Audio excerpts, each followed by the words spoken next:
Hello and welcome to HT Auto. So Bajaj announced the launch of the all-new Pulsar 250 Twins a few days back, and we got you a walk-around video around that time. So today we have both the bikes with us. This is the naked N250 and this is the semi-fade F250. And today I'm going to ride these bikes out side by side to see what these bikes have to offer. So stick around for the next few minutes and I'll let you know if this is the best Pulsar yet or not.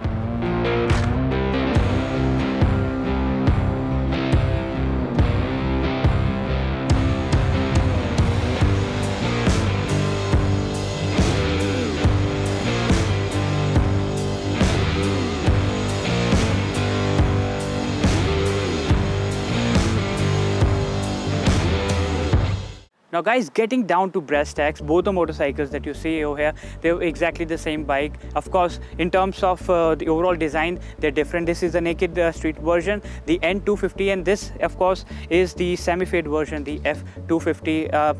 This one, it gets an individual front headlamp. This one gets a semi-fairing with the front visor, of course, that you see over here. Apart from that, these bikes are same in terms of mechanical, technical, and feature list as well.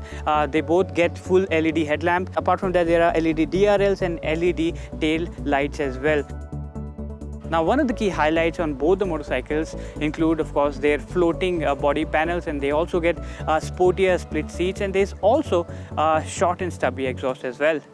Bajaj has kept the overall build quality of the bike very consistent. The switchgear feels premium and comes backlit, and the bike also comes with a USB charging socket, very thoughtfully placed near the tank panel. Both the new Pulsars are available in two color schemes, which look equally intimidating and premium. What's also common on the new Pulsars is the use of semi-digital console, which Bajaj likes to call the infinity display. This unit comprises a mid-placed analog tachometer, which is accompanied by a digital unit towards the right side. This unit is capable of displaying all the necessary information in a clear and uncluttered format. Also, the information is visible irrespective of the surrounding brightness levels. Now you must be excited to see how it actually feels like to sit on the new Pulsar 250, and let me show you how it feels. First things first, both the motorcycles, the naked and the semi-fade version, they both share the same rider geometry. The only difference being this bike comes with a single handlebar setup, while that one comes with clip-ons. The original rider triangle on the new Pulsar has been retained. It's because these bikes are supposed to be ridden out there on the road, and I promise you that the new Pulsar 250 is no exception at all. The handlebar, as you can see, is in well reach, while the footped positioning is set slightly on the sportier side. Now, coming down to one of the key highlights of the new Pulsar 250, its engine. It doesn't matter if I talk about the naked version or the semi-fade version, both share the same engine platform, which for the record is all new as claimed by Bajaj. Now, this engine is a 250cc single-cylinder oil-cooled engine which delivers 24.5 PS of maximum power, backed up with 21.5 Nm of peak torque, and comes made it to a 5-speed manual transmission. Tap the engine starter on and the engine comes to life with a heavy bass exhaust sound, which Bajaj claims has been achieved using a special configuration on the end cans of the exhaust. Though the powertrain is all new and uses fresh internals, the performance and the way the power is delivered has a typical Pulsar feel to it. Though it might be an all-new engine, but it retains the original character the Pulsar is known for. Almost 85% of the torque is beautifully spread throughout the rev range. But it might not be the quickest bikes in terms of roll-on acceleration, but it feels like almost gliding on a wave of torque whenever you're riding this bike. The new engine always feels relaxed no matter how you're riding it, and it really doesn't want to be revved hard, and this is exactly what makes this bike a delight to ride.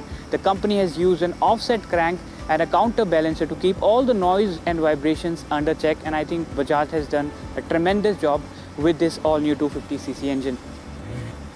What makes this Pulsar different from the rest of the bikes wearing the same brand name is the fact that the powertrain remains smooth throughout the rev range.